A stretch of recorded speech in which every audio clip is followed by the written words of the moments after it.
새벽 2시가 넘은 시각 인천의 한 금은방. 헬멧을 쓴 남성 2명이 둔기로 유리창을 부숩니다. 금은방 안에 들어가 진열장을 사정없이 내려치고 또 다른 남성은 빠르게 금품을 쓸어 담습니다. 그리고 급하게 금은방을 빠져나갑니다. 범행 시작부터 도주까지 걸린 시간은 불과 37초. 건물 위층에 있던 금은방 주인이 범행을 목격하고 신고했지만 남성들은 오토바이를 타고 순식간에 사라졌습니다. 모두 7천만 원 상당의 귀금속이 도난당했습니다. 꽝꽝꽝 쨍그랑쨍그랑 소리가 나더라고요. 창문 가서 열어보니까 이미 다 깨져가지고 유리가 하얗게 쏟아져 있고. 경찰은 금은방 근처 CCTV 영상을 토대로 8일째 용의자들의 행방을 쫓고 있습니다. 경찰은 이들을 20, 30대 남성으로 추정하고 있지만 오토바이를 타고 도주한 탓에 추적에 어려움을 겪고 있습니다. KBS 뉴스 신현옥입니다. 인적이 드문 새벽 시간 한 남성이 금은방 앞으로 향합니다. 검은 두건으로 얼굴을 가린 용의자가 머리에 달린 조명등을 켭니다. 가지고 온 둔기를 꺼내 유리문을 내리칩니다. 둔기로 67번을 내리친 끝에 가게 안으로 들어가 금품을 훔쳐 40초 만에 밖으로 나옵니다. 이 금은방에서는 2,500만 원어치의 금품을 도난당했습니다. 새벽에 딱 나오는 경찰들이 막 깨져 있더라고요. 깨고 들어가는 거지. 그때 이미 사건이 끝난 상황. 이 용의자는 금품을 훔치기 8분 전쯤 또 다른 CCTV에도 포착됐습니다. 1차 피해를 본 금은방에서 500m 떨어진 다른 금은방 앞. 둘러맨 가방 안에서 이번엔 절단기를 꺼냅니다. 금은방 철문의 자물쇠를 20여 초 만에 잘라내고 철문을 엽니다. 하지만 문을 열자마자 내부로 들어가지 못한 채 주섬주섬 장비를 챙겨 서둘러 현장을 뜹니다. 귀금속 등 금품을 훔치기 위해 자물쇠를 끊고 철문을 연 범인은 가게 내부에 또 다른 철문이 있는 것을 본 뒤 범행을 포기하고 도망쳤습니다. 이 금은방은 올해 1월에도 4인조 절도범들이 들이닥쳤던 곳입니다. 금은방 주인은 그 후 절도를 막기 위해 출입문을 철문으로 바꾸고 내부에도 이중 차단벽을 설치했습니다. 그런데도 다시 절도범의 표적이 되자 불안감을 감추지 못합니다. 이중 문을 해놓은 게 다행이었던 것 같아요. 그런데도 과감하게 와서 그런 일을 하고 갔다는 게 너무 진짜 무섭고 언제 어떤 일이 또 있을지 항상 불안해요.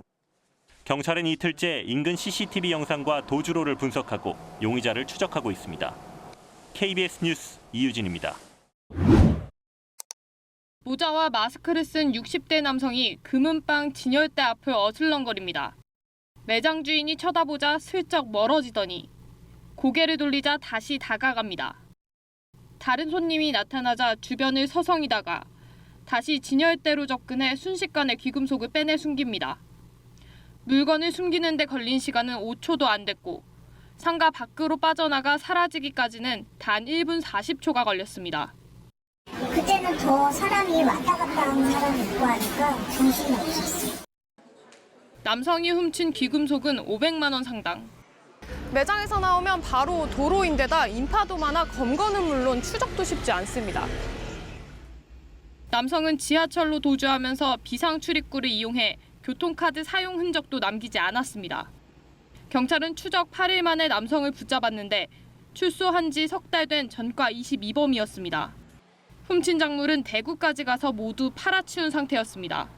손해배상 청구도 안 되고 아무것도 안 되니까 그걸 잡아도 그 사람은 그냥 감옥에만 들어가는 거지. 상대의 눈을 피해 잽싸게 물건을 훔치는 이른바 들치기 범죄는 물품의 크기가 작고 가격은 비싼 금은방에서 주로 발생합니다. 또 범인이 상습범인 경우가 많습니다. 습벽에 의한 범행을 하다 보니까 다른 범죄보다는 약간 반복적으로 하는 피해자들이 많이 발생하고 있습니다. 경찰은 절도범을 검찰에 구속 송치했고 신분 확인 없이 귀금속을 사들인 작물업자는 불구속 송치했습니다. KBS 뉴스 정혜주입니다. 이른 새벽 텅 빈 골목, 앳돼 보이는 남성 2명이 금은방 앞을 서성거립니다. 잠시 뒤 한 명이 망치로 유리문을 부수고 들어갑니다. 다른 남성이 뒤따르면서도 불안한지 연신 두리번거립니다. 2명이 진열장 안에 있던 귀금속 6천만 원어치를 훔쳐 달아나는 데 걸린 시간은 단 40초였습니다. 자고 있었는데 이제 소리가 나니까 애기 아빠가 창문으로 이제 보고 CCTV 보니까 이렇게 이렇게 둘이 있어서 이제 창문 열고 이제 고함을 친 거죠. 한 명이 망을 보고 2명이 귀금속을 훔쳤는데 모두 10대 청소년입니다. 경찰은 이들을 추적해 도주 30여 분 만에 1km쯤 떨어진 길에서 검거했습니다. 금은빵 60여 곳이 모여있는 거리입니다. 작년 말에도 이곳에서 100m 정도 떨어진 금은빵에서 10대들이 귀금속을 훔쳤다 경찰에 붙잡혔습니다. 당시에도 10대 3명이 귀금속 4천만 원어치를 훔쳤다가 9시간 만에 붙잡혔는데 망치로 유리를 깨고 들어와 순식간에 달아나는 수법도 똑같았습니다. 절도 사건이 잇따르자 상인들은 불안감을 호소합니다. 가장 안전하다고 생각했던 곳이 가장 불안한 곳으로 바뀐 것 같습니다. 충장로 파출소가 24시간 근무를 할 때에는 이런 주변에서 이런 사건이 일어나지 않았는데 최근에 연달아 경찰은 3명 모두 특수 절도 혐의로 입건하고 구속영장을 신청할 방침입니다. KBS 뉴스 손민주입니다.